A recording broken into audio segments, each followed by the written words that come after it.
आऊज़ु बिल्लाहि मिनश शैतानिर रजीम बिस्मिल्लाहिर रहमानिर रहीम। अस्सलामु अलैकुम वरहमतुल्लाहि वबरकातुहू। प्यारे बच्चों, आज का हमारा मौजू है शेखुल आलम रहमतुल्लाहि ताला अलैह, 5th क्लास का। टाशे बच्चों, सानिस सबकस नाव शेखुल आलम रहमतुल्लाहि ताला अलैह। ओहुंद नाव ओ शेख नूरुद्दीन वली रहमतुल्लाहि ताला। कश्मीरिक थदि पाइक सूफी बुजुर्ग, परहेजगार बुजुर्ग। तमाम मजहबक लूक अमन बड़ एहतराम करान। अमन ओस वना अलमदारी कश्मीर ते शेखुल आलम ते अमन वना। शेख नूरुद्दीन वली रहमतुल्लाहि ताला अहंद यम आबा व अजदाद कश्तवाड़क राज। शेख नूरुद्दीन वली रहमतुल्लाहि ताला सिंद यम वालिद साहब तमन नाव शेख सालारुद्दीन, बे माज ओसुक नाव सदरा मोज। जुनूबी कश्मीरस मज अकिस गामस मज रोजान यथ ओस नाव कीमिया।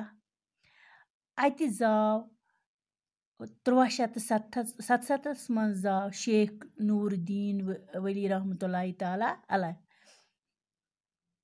येली ये जाव किह दोह गई, शेख नूरुद्दीन रहमतुल्लाह छन चवान दोदी की पनी माज सिदरा मोजी अमन छन यह दोदी चवान की।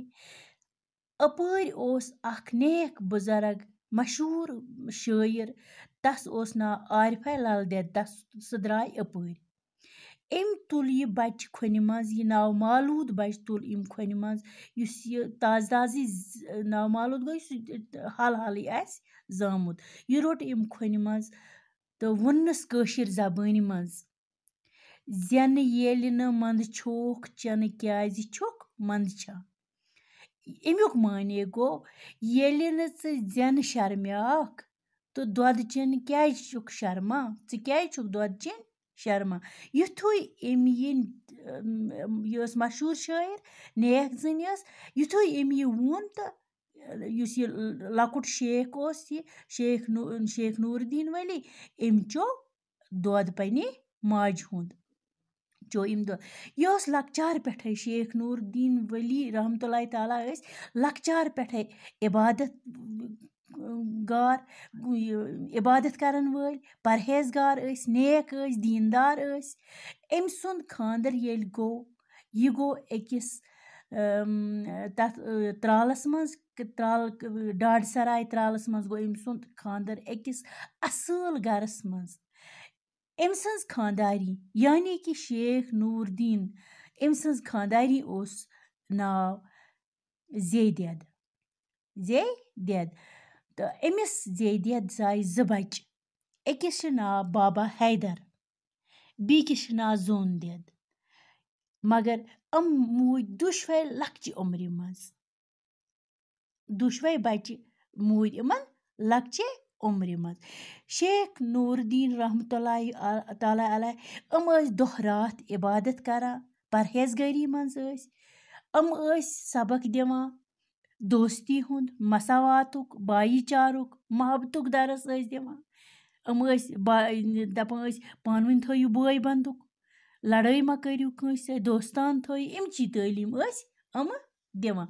शेख नूरुद्दीन रहमतुल्लाहि ताला अलैह अम कशिर जबान हिंद शायर, थदि पाइक कशिर जबान हिंद शायर अम पन्नि शायरी मज ते कमिच तालीम दिवान, अखलाकच तालीम दिवान, खुदा खिदमत खल्कच तालीम दिवान, लुकन हंस करियो खिदमत, खुदा परस्ती हंस तालीम दिवान, परहेजगारी हंस तालीम दिवान, दीनदारी हंस तालीम दिवान। ये कह यम कथ करान तत इंसानस नसीहत मिलान, तत हेचान इंसान अखलाक। ये कुन जाय कह वाज कर, नसीहत कर, तत इम सजी कथ इवान वन कसन शेख नूरुद्दीन रहमतुल्लाहि ताला अलैह सन्द। इम सुंदुई दुत इवान बयान करन। शेख हजरत शेखुल आलम यम गई 1438 मज गई यम दुनिया। तिम दह यम 63 वरी 1438 मज गई यम दुनिया, 63 वरी। 63 years ٲسۍ یِم. أہُنٛد مزار چھُ کَتہِ؟ ژرارِ شریٖفَس منٛز. یِم آیہِ دفناونہٕ کَتہِ؟ ژرارِ شریٖفَس منٛز. ژرارِ شریٖفَس منٛز چھِ واریاہ أہٕنٛز زیارت کرنہٕ خٲطرٕ یِوان. عقیٖدت مندن ہٕنٛز بِڈ چھِ آسان. لوٗکن ہٕنٛز بِڈ چھِ یِوان اور زیارت کرنہٕ خٲطرٕ. خدا حافِظ.